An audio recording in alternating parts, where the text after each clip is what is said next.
Good morning, Quad Cities. It is Thursday, March 5th, and time right now is just coming up at 9:05.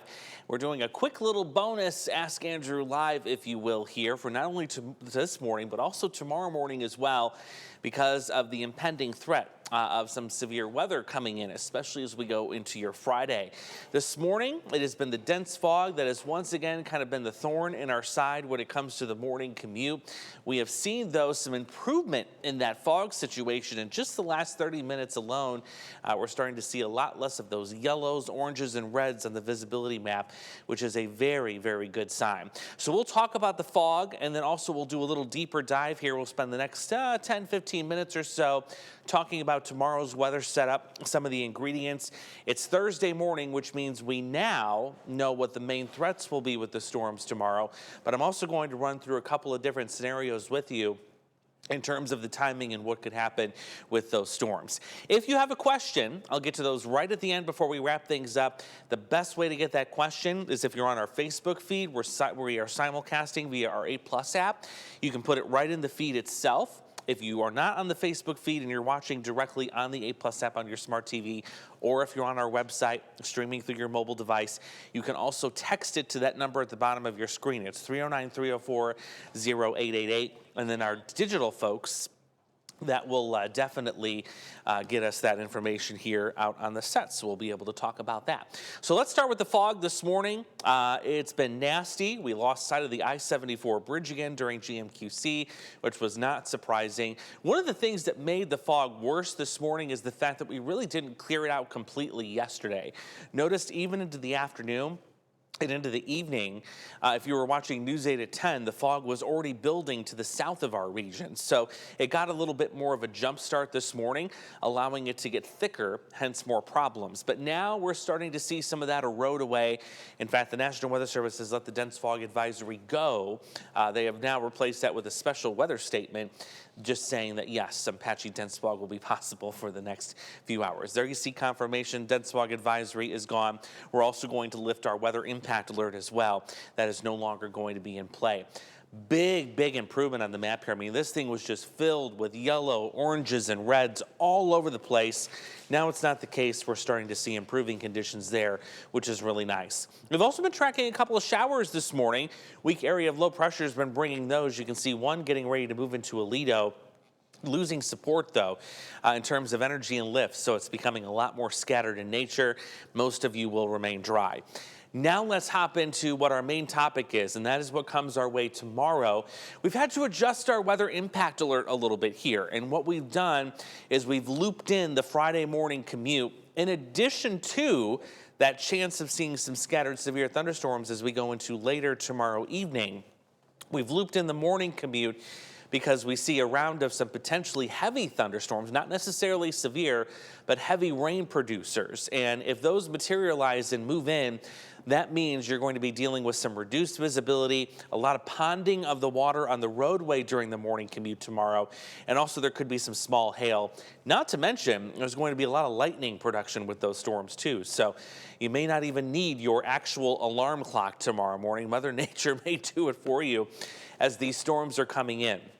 We've had no change whatsoever in the storm zones. I'm going to go through those in greater detail for you right now, and we'll break these down threat by threat, starting with the coverage. That's our usual 1 to 5 scale. The higher the number, the more coverage of severe storms you're expected to see. All of us are still in a 2. That means scattered severe storms are possible.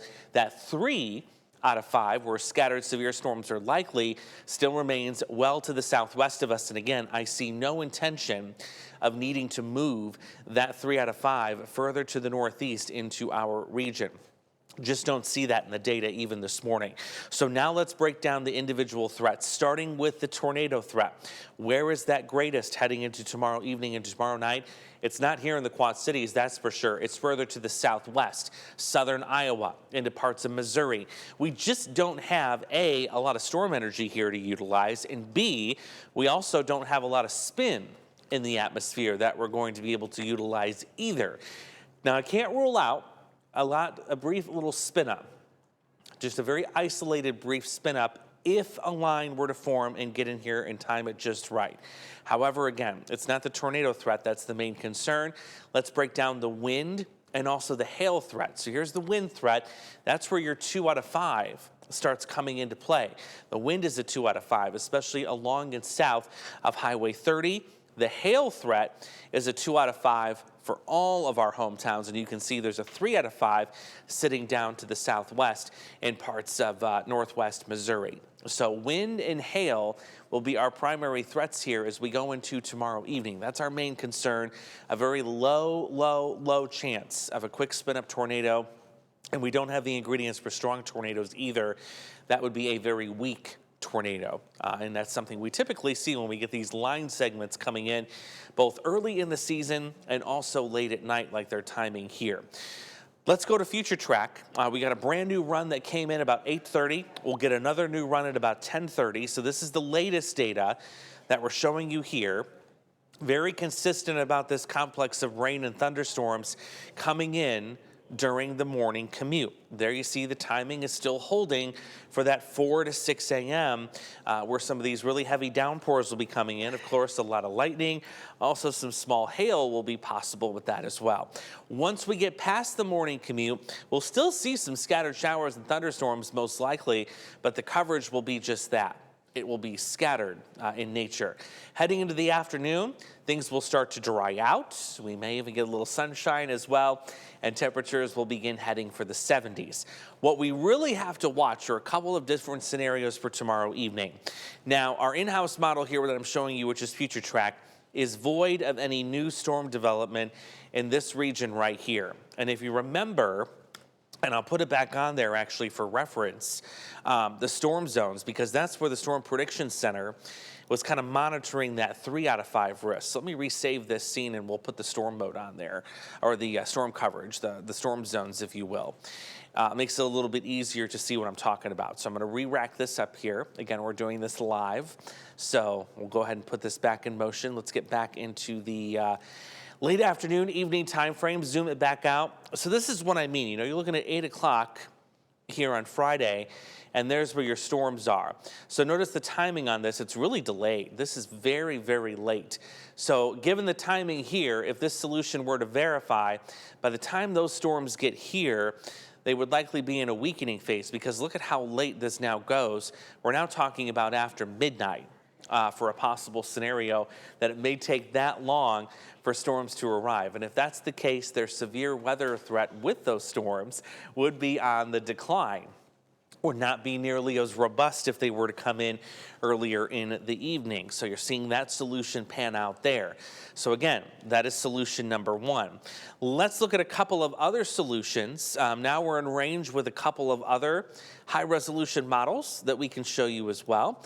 So we'll do that. And again, we're going to do this on the fly here because we can. We're on the streaming app. We've got a little bit more of a time window that we can work with. So now what I'm going to show you is what we call the high-resolution rapid refresh model. And it is another short-range model that we can use to kind of judge what's going to happen. Very much agrees that, yes, it's going to be quite stormy here first thing tomorrow morning. Bye, Devin. Happy birthday. Devin Brooks, he's leaving the studio, ladies and gentlemen. There you see what goes on for Friday. Later in the morning, things get quiet. Afternoon, a couple of scattered showers. But what about the evening? There you see, and I'm going to let me get Future Track the in-house off. There we go. So here's the rapid refresh model. A little bit more robust with storm development getting closer to our region, and also notice the timing is coming in earlier than what our other model showed. So that's the difference here. It's really just the difference of 3 to 4 hours. I mean, it is a considerable gap of time when you're talking about weather, but both of those showing the later timing in terms of the storms coming in. Let's go to the European, and this is the hourly higher resolution model. See what that has to say, because that's the one that we looked at yesterday that really we think nailed the timing a little bit better in terms of when those storms will be coming in. So we're going to go back out. This is Friday evening, and you can see still kind of pointing into that 9, 10 o'clock for areas west of the Quad Cities, and then the rest of us closer to midnight. What this is telling me, though, is the solutions are trending later. And because they're trending later, that means our threat of seeing severe weather is actually decreasing a little bit more. Heading into later tomorrow evening into the overnight. Couple more ingredients we watch for. Of course, we look for storm energy. As we said during the live stream yesterday, there's not a lot of storm energy around with this, and that's not surprising.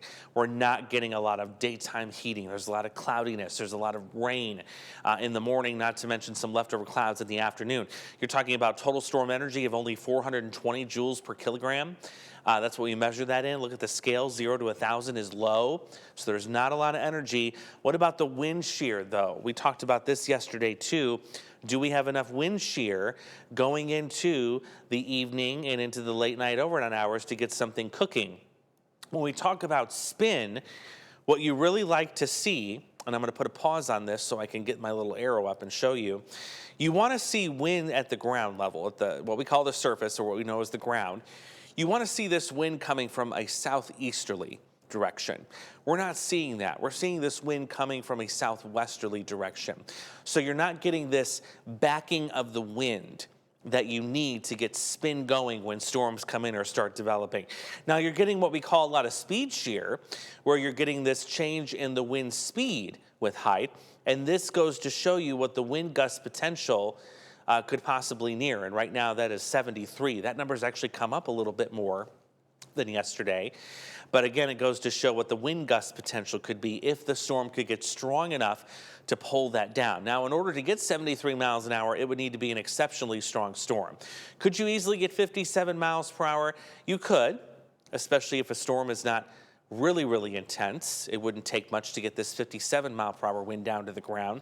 But that again is another list of the ingredients that we look at when it comes to that severe storm threat heading into tomorrow evening. So I would say by all indications this morning, that threat is actually trending a little bit lower for tomorrow evening. We're still on track, thankfully, to see the rain. That's going to be the most important thing about this whole system, is that we are going to see some healthy rain out of this. The frost is just about completely melted out of the ground at this point, and that will allow it to soak in really nicely. This is the European model solution for rainfall. I'm going to switch it over to our in-house really quickly, and we'll likely see some good consistency between the two when it comes to how much rainfall is going to be projected as we go into tomorrow and, of course, into the first part of Saturday. Give it a moment. It'll take it just a second to load, and you know what? Maybe it's going to be mean to me and not load at all, and that's okay, too. You know what? We just looked at the Euro.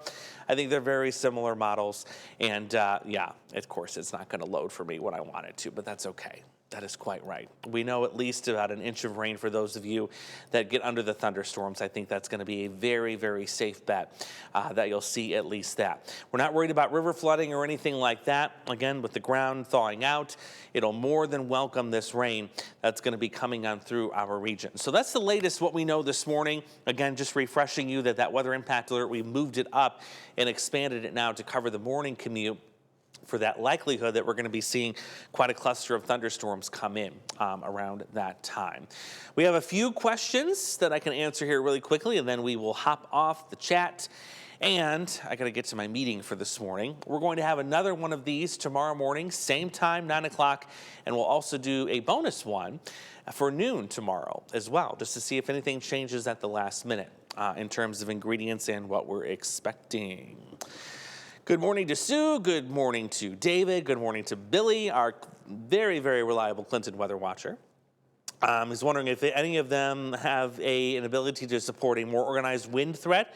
I don't think so. I don't think we're going to be looking at the D word as we go in tomorrow, which is derecho. I do not see those ingredients coming into play for tomorrow. These would be scattered severe wind gusts that would be coming through. I don't anticipate this being a very widespread wind event at all. Great question there. Tyler, when it comes to a chance of storms tomorrow, what are the current chances of any type of severe weather, including damaging wind, hails, and tornadoes? Are there any hatched areas? I just went through those maps with you there. There are a couple of SIG areas, including that new kind of outlook, if you will, that the Storm Prediction Center put out. Right now, in terms of where those areas are, I can break them down really, really quickly here. Give me just a second. We're waiting on an update, hopefully, with our software that's going to be able to allow us to show these a little bit more easily than what we can do right now. But let me pop back in here really quick, and I will put on that layer for you so you can see where those are circled. So right now, that would be what we call a CIG conditional intensity guidance or guideline. That would be a 1. It's the lowest level. That's what you're seeing there with those polka dots in that black line. So areas south of Interstate 80, that's where you could see wind gusts up to 60 miles an hour. Again, it is the lowest intensity level when it comes to the winds. So that is south of Interstate 80 as we go into later tomorrow night. Hopefully that answers your question there. There is no SIG right now in place for tornadoes, at least not in our area, and there also is no SIG in place, at least for hail yet either, in terms of a higher level threat where we could see 2-inch plus diameter hail. I think the hail threat tomorrow, especially in the morning, is more pea-sized with those storms coming through, and then as we go into the evening, those storms could also have a hail threat as well, but I don't expect anything bigger than quarter size as we go into tomorrow night. All right, good morning, Riley. Good to have you with us here. Asking for those who have a fear of the severe weather like I do, is this something to worry about? If not, then when would we have to happen for storm to be, and what do we need to worry about? I don't think personally this is something to worry about as we get into tomorrow evening. The only time when I think this could get a little bit stronger is if those storms tomorrow evening form quicker and form farther to the east. And what do I mean by that? Well, let me go back into Future Track one more time, and I'll give you an example. So we're going to take this again into the evening, and we're going to stop the clock at 8. If these storms here that I'm pointing out with my arrow, if those form further east, say they're already here in Kansas City or just further to the east, that's when our severe weather threat would be increasing, because those storms would be able to come in before midnight, utilize a little bit of the leftover energy from the day, and maintain some strong wind potential. But if we're at 8 o'clock tomorrow night and we're looking at the radar and the storms are still west of this area, the severe weather threat will continue to decline here because it's simply just going to be too late. You're losing the dynamics. The wind also gets a lot less favorable along the front when you get later in the evening too. So that'll be the thing to watch tomorrow evening on the radar. If you're up at 8 o'clock, I probably won't be. I'll usually turn into a pumpkin by then. But yeah, if you want to track that, if the storms are already in Kansas City or east by 8 o'clock, that's a bigger heads up for our region here. If they're still well to the west of Kansas City by 8 o'clock and really haven't even made it close, then our threat will continue to decrease here locally in the Quad Cities. So Riley, I hope that helps. It's something that you can track along too tomorrow evening, watching that radar. Just keep in mind what I just told you about the placement of those storms. Remember that tomorrow night as you're looking at the radar. Again, if it's further west of Kansas City, threat goes down. If it's on top of Kansas City by 8 o'clock or to the east, our threat remains a little bit elevated. So I hope that helps. And that has answered all of the questions. I want to thank you guys for joining me this morning. I will be back tomorrow morning for GMQC. I believe meteorologist Morgan Strackbein is going to fill in for me again for GMQC at 11 while I work on some other projects that we've got up our sleeve, including our upcoming severe weather special. We're excited about that. No launch date on it yet, but guarantee it'll be before the end of the month, so you'll want to stay tuned about that. I hope you guys enjoy the rest of your Thursday. Hopefully we can get out of this fog and enjoy some 50s this afternoon. You guys have a great day, and I'll see you later.